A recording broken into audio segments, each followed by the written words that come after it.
स्वागत है और मिथिला में बनेगा सीता माता मंदिर। जी हां, जनक नंदिनी जानकी जी का मिथिला में भव्य मंदिर बनाए जाने को लेकर चर्चा वर्षों पुरानी है, लेकिन अयोध्या में रामलला के वनवास टूटने पर यह उम्मीद मिथिला में भी जगी और ये बढ़ी कि उनकी जानकी जी के लिए भी एक ऐसा भव्य मंदिर मिथिला में कब बन सकेगा। गृह मंत्री अमित शाह ने अहमदाबाद के शाश्वत मिथिला कार्यक्रम में यह ऐलान किया कि मिथिला में जल्द ही सीता माता का भव्य मंदिर बनेगा। यह मंदिर दुनिया में नारी शक्ति का संदेश देगा। गृह मंत्री ने मिथिला के ज्ञान और दर्शन की चर्चा करते हुए कहा कि देश के विकास में योगदान देने के लिए मिथिलांचल और बिहार के लोग हमेशा आगे आए हैं। इसका प्राचीन काल से लोकतंत्र और दर्शन को सशक्त बनाने का गौरवशाली इतिहास रहा है। बिहार के सीतामढ़ी में माता जानकी की जन्मस्थली मानी जाती है। स्वयंसेवी संगठनों और बिहार सरकार के प्रयास से वहां पुनौरा धाम मंदिर का निर्माण भी शुरू किया गया है। बिहार सरकार ने जन्मस्थली के आसपास पर्यटन की सुविधा बढ़ाने के लिए बुनियादी सहूलियतों पर काम करना शुरू भी कर दिया है। इस क्षेत्र के विकास से नेपाल और भारत के बॉर्डर इलाकों में रोजगार सृजन की बड़ी संभावना बन सकती है। लेकिन जिनका काम विरोध का है वे सिर्फ विरोध की ही भाषा खेलेंगे।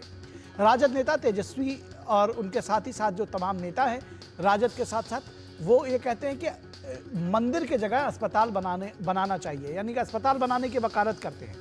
कई विपक्ष के नेता इसे चुनावी एजेंडा बताते हैं, लेकिन बिहार के विकास और पर्यटन को लेकर उनकी क्या योजना है वो ये नहीं बताते। यानी मंदिर की जगह अस्पताल बन जाए, लेकिन विकास और पर्यटन को लेकर के आपका रोड मैप क्या है वो ये नहीं बता सकते। सवाल विरोध का नहीं है, सवाल विकास के साथ विरासत संभालने के संकल्प को लेकर है। और केंद्रीय गृह मंत्री अमित शाह ने बिहार में माता सीता के भव्य मंदिर बनाने की घोषणा की। क्या कुछ कहा उन्होंने, आइए आपको दिखाते हैं। मैंने बिहार लोकसभा इलेक्शन में गया था, तब कहा था कि अयोध्या में राम मंदिर बन चुका, अब बारी मां सीता के भव्य मंदिर बनाने की। और आज मैं मिथिलांचल वासियों के कार्यक्रम में कहकर जाता हूं कि आने वाले समय में एक भव्य मंदिर जो दुनिया भर की मातृशक्ति को संदेश देगा कि जीवन कैसा होना चाहिए, जीवन हर तरीके से आदर्श होना चाहिए, इसका संदेश देने का काम मां जानकी का ये मंदिर करेगा। और ये मंदिर निश्चित रूप से हम मनाएंगे। तो अमित शाह की घोषणा के बाद बीजेपी नेता और केंद्रीय मंत्री नित्यानंद राय क्या कुछ कहते हैं, आइए ये भी सुनाते हैं आपको। जब माननीय गृह मंत्री जी घोषणा किए हैं तो वह जो घोषणा करते हैं यानी जो कहते हैं वह करते हैं। मां सीते का मंदिर बनेगा और भव्य विशाल बनेगा। और जेडीयू नेता राजीव रंजन क्या कुछ कह रहे हैं, आइए आपको ये भी सुनाते हैं। उससे पहले आपको दिखाते हैं कि डिप्टी सीएम विजय सिन्हा ने क्या कुछ कहा है। निश्चित तौर पर देश के प्रधानमंत्री नरेंद्र मोदी जी और गृह मंत्री जी ने कहा है, जैसे अयोध्या सजा है, जय श्री राम का नारा बुलंद हुआ है, अब बिहार की धरती पर मां जानकी की शक्ति का भक्ति जगेगा और सियापति रामचंद्र की जय होगा। और इस पूरी खबर पर बातचीत करने के लिए हमारे साथ हमारे संवाददाता मधुरेश नारायण इस समय पटना से हमारे साथ जुड़े हुए हैं। उनसे सीधे बात करेंगे और समझने की कोशिश करेंगे। मधुरेश, सबसे पहले तो बताइए कि जो भावनाएं हैं, जन भावनाएं हैं, उनके बारे में बताइए। क्या कुछ किस तरह का एक फीलिंग्स, जो भावनाएं हैं सीतामढ़ी के लोगों की और जो राम जानकी का जो मंदिर, माफ़ कीजिएगा, जानकी जी का जो मंदिर बनने के लिए की जो बात हुई है और जिसकी घोषणा अमित शाह ने की है, उसके बाद से क्या रिएक्शंस है लोगों में, और इसको लेकर सियासत की गुंजाइश बचती कहाँ है, जिस पर भी सियासत शुरू हो गई है।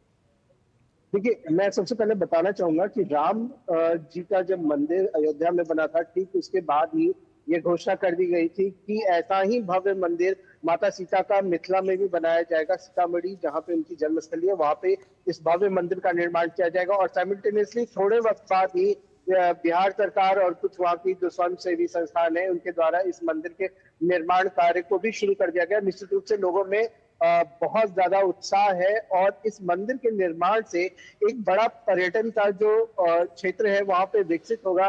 लोगों को रोजगार मिलेगी। आपने देखा होगा कि किस तरीके से अयोध्या में भगवान राम के मंदिर बनने के बाद लाखों करोड़ों का जो व्यापार है वो हो रहा है। कुछ इसी तरह का व्यापार यहाँ भी होने की संभावना है। और बिहार एक ऐसा मात्र पूरे देश में राज्य है जहां पर आध्यात्म और जो उद्योग है उसको जोड़ करके एक साथ रोजगार के अवसर को विकसित किया जा सकता है। इसके लिए आप चाहे गया की तरफ देखें जहां विष्णुपद मंदिर है, या फिर बोधि टेम्पल है, या फिर आप सीतामढ़ी को देखें जहां पे माँ जानकी का जन्म हुआ था। तो निश्चित रूप से ये बिहार के विकास के में एक नया चैप्टर ऐड करेगा जब यहाँ पे माँ जानकी की भव्य मंदिर बनाई जाएगी। बिल्कुल, विरासत और विकास की बात साथ साथ होती है, विरासत और विकास की बात साथ साथ होती है, लेकिन इसमें भी सियासत ढूंढ रहे नेता, इसका भी विरोध। ऐसा क्यों? क्या वोट बैंक को टारगेट कर रहे हैं? हाँ, निश्चित रूप से ये कंप्लीटली जो विपक्ष है, विपक्ष के द्वारा वोट बैंक को टारगेट किया जा रहा है। और इसमें दो फैक्टर्स काम कर रहे हैं एक साथ में। पहला फैक्टर ये है कि विपक्ष को लग रहा है कि जिस तरीके से राम मंदिर निर्माण का जो फायदा है वो बीजेपी को मिला, एनडीए को मिला, कहीं बिहार में भी इसी तरह का फायदा सीता मंदिर के निर्माण से एनडीए को न मिले। और दूसरा, जो तुष्टीकरण की राजनीति है उसमें भी विपक्ष लगा हुआ है। लगातार राजद और खास करके सीपीआईएम के जो नेता है वो लगातार इसका विरोध कर रहे हैं और कह रहे हैं कि वहां पे मंदिर बनाया जाना चाहिए, बिहार में कॉलेजों की बात होनी चाहिए, शिक्षा की बात होनी चाहिए। जबकि सबसे बड़ी बात यह है कि बिहार में नीतीश कुमार की सरकार ने शिक्षा में क्रांतिकारी काम किया है। यहाँ पे स्कूली शिक्षा से लेकर के जो हायर एजुकेशन है उन तक में बहुत सारे वर्क किए गए हैं, स्कूल का निर्माण किया जा रहा है। इसके अलावा लाख शिक्षकों की बहाली की गई। मैं आपको बता दूं कि इसी रविवार को नीतीश कुमार ने 51,000 शिक्षकों को नियुक्ति पत्र भी बांटा है। इसके बाद भी विपक्ष एकमात्र मौका ढूंढ रहा है, निश्चित तौर पर मौका ढूंढ रहा है। और जिस तरह से आपने कहा कि वोट बैंक की सियासत है, ये लगता है कि कम से कम एक वर्ग को खुश किया जा सकेगा अगर हम इस मंदिर का विरोध करेंगे। फिलहाल बहुत शुक्रिया मधुरेश इस तमाम बातचीत और जानकारी के लिए।